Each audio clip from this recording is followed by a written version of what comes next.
$100,000. Every little bit helps. And it was something that we heard from the FEMA director earlier. And this isn't something that, it's going to be over in hours, days. Oh, no. This is years. Right. Absolutely. I mean, you think about, Katrina. We still talk about that storm. All these years later, this is going to be another one of those where I think the conversation just goes on and on and on. So devastation, pretty hard to even describe. I mean, you see the pictures, that Lauren was showing us live this morning, and it's just hard to imagine what that would be like, I think, for many of us who haven't really been in a situation like that. But even for those in those areas, even if you've lived in an area that's been ravaged by a hurricane before, the National Weather Service saying this is an unprecedented storm, the amount of rain coming down, the impacts here. So a very, very dangerous situation. And the picture only gets worse as we continue through the work week this week. So the danger is not over yet. We'll start you off with kind of a look at Tropical Storm Harvey and where it's headed. And again, just because this is a tropical storm does not mean the danger is over. So winds still about 40 miles an hour.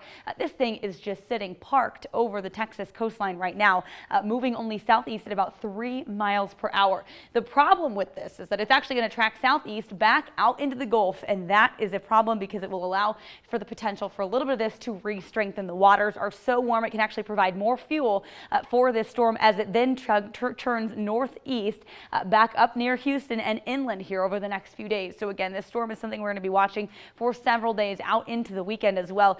Tornado watch is forming with some of these outer bands that are so powerful. So we're not even talking about the center of this storm, but these outer bands, they're just continuing to slam the areas, I would say right now, north and east of Houston. Tornado watch is in place, so a few tornadoes are possible. And then you look at the rainfall, how fast it's coming down in some areas. And again, this has moved just a little bit near Beaumont, Texas, though, up to 3 to 4 inches an hour is how hard that rain is coming down. So we look at the totals that we've seen in the last 24 hours, some of these hardest hit areas in white east of Houston, up to 15 or 16 inches in the last 24 hours. Then you backtrack another 24 hours to 48 hours, and we're looking at some areas that, again, have seen 15 to 25, if not 30 inches of rain from this storm over the weekend. And again, the picture heading into the work week doesn't look much better. We could be talking in another 15 to 25 inches for these areas here in yellow, stretching into New Orleans, parts of Louisiana. You could see another 5 to 15 inches.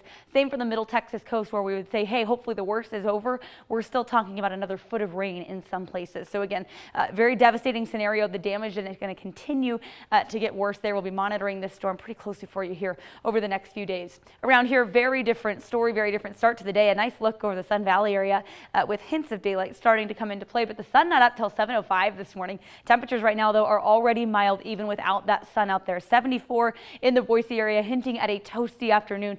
Winds about 12 miles an hour. We're at 73 here at our studios downtown, some spots in the 60s. So wide range of temperatures, but we're all cranking up the heat this afternoon. Looking mostly clear outside right now in southwest Idaho, but looking over to the west in eastern and central Oregon, you can see some scattered showers starting to roll through the area. We're going to watch for some of those to come into play for us here as we get into the afternoon. A little bit of smoke and haze in the forecast again today. Most of us in that yellow air quality this morning, waking up there, considered moderate, but we're going to be watching for the air quality to continue to possibly deteriorate a little bit going through the week. Today's daytime high, 99 degrees. We're keeping it in the 2-digit range today. Different story tomorrow. We're up very close to 100 this afternoon, mostly to partly sunny.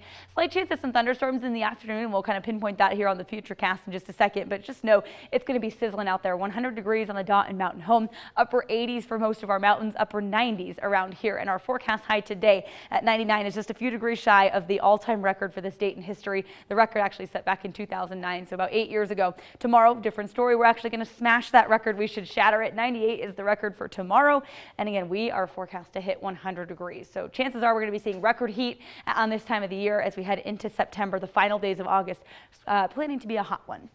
All right, future cast, timing things out. A few more clouds pushing in early hours of the afternoon. I think we'll see a better mixture of sun and clouds this afternoon. Possibility for a few flare-up thunderstorms in the mountains this afternoon and then stretching into southwestern Idaho, I would say late in the afternoon and into the evening. So we won't rule out a stray storm around here. If we do see those thunderstorms fire up, they could carry some gusty winds with them. So pack in some lightning and winds that could cause a little bit of damage as well. Gusts up to 40 or 50 miles an hour. Otherwise, things are looking pretty good. Smooth sailing through the forecast as far as skies are concerned.